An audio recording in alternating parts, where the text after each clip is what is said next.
The Clockmaker's Apprentice. In the heart of the mist-covered Oakhaven Mountains, Mira worked in a shop that smelled of cedar wood and old metal. She was a clockmaker's apprentice, but while the other clocks only told the time, Mira's favorite clock, her mother's old cuckoo clock, was different. It was silent and dusty, tucked away under a workbench, waiting for a heartbeat. Mira knew it didn't just track hours. It held on to the moments that people had long forgotten. Mira's uncle, Hugo, was the master clockmaker of the village. He was a man as stiff as a frozen pendulum and just as cold. Hugo was obsessed with winning the annual Lantern Festival invention contest. "Stop wasting time on that junk, Mira," he barked, his clay eyebrows knitting together. "Fix the village tower gears, or you'll be sweeping the floors until winter." He didn't want Mira entering the contest. He wanted the glory all for himself. That evening, Mira realized the clock needed a specific part, a star-glass spring.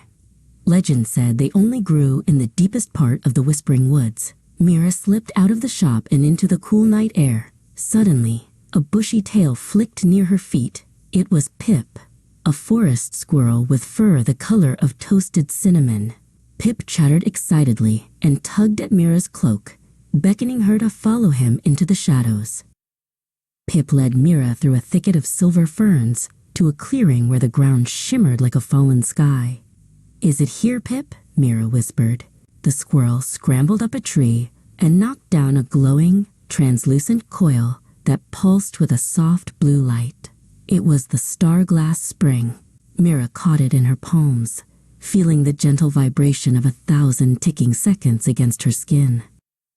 As Mira turned to leave, she bumped into a tall man tending to a garden of moonflowers. This was Gloam, the night gardener. He didn't speak much, but his eyes were kind, like two distant stars. "You seek to mend the past," Gloam said, his voice like the rustle of leaves. He saw the clock in Mira's bag and realized she needed more than just a spring. She needed the oil of remembrance to make the memories clear. Gloam reached into a flower and pulled out a single heavy drop of dew that sparkled like a diamond. He carefully placed it into a small vial and handed it to Mira. "This will show the heart what the mind has set aside," he told her. Mira thanked him with a deep bow. With Pip on her shoulder and the vial in her pocket, she raced back to the village before the sun could rise.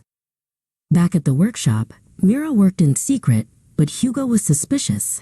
While Mira was busy fetching water, Hugo crept to her workbench. He saw the beautiful cuckoo clock, nearly finished and glowing with a strange light.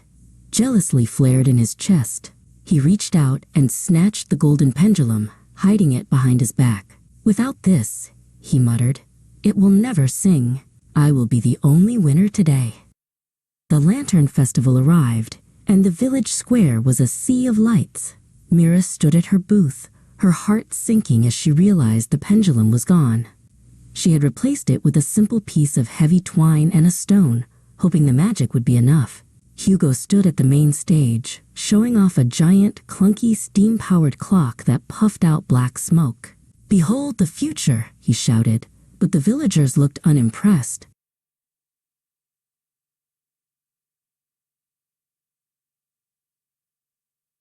It was Mira's turn. She wound the key. The star-glass spring hummed, and the oil of remembrance began to glow. Suddenly, the cuckoo bird popped out, not to chirp, but to project a shimmering image into the air. Hugo stepped forward to mock her, but he stopped mid-laugh. The clock wasn't showing a selfish wish. It showed a memory from 30 years ago, a young Hugo, smiling, giving his only coat to a shivering stray dog.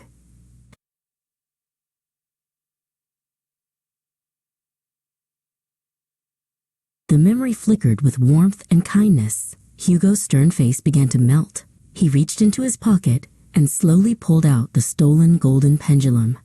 He realized that in his race to be the best, he had forgotten the boy who had once been so kind.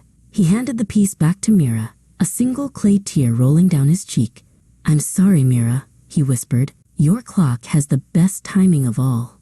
It reminded me who I am."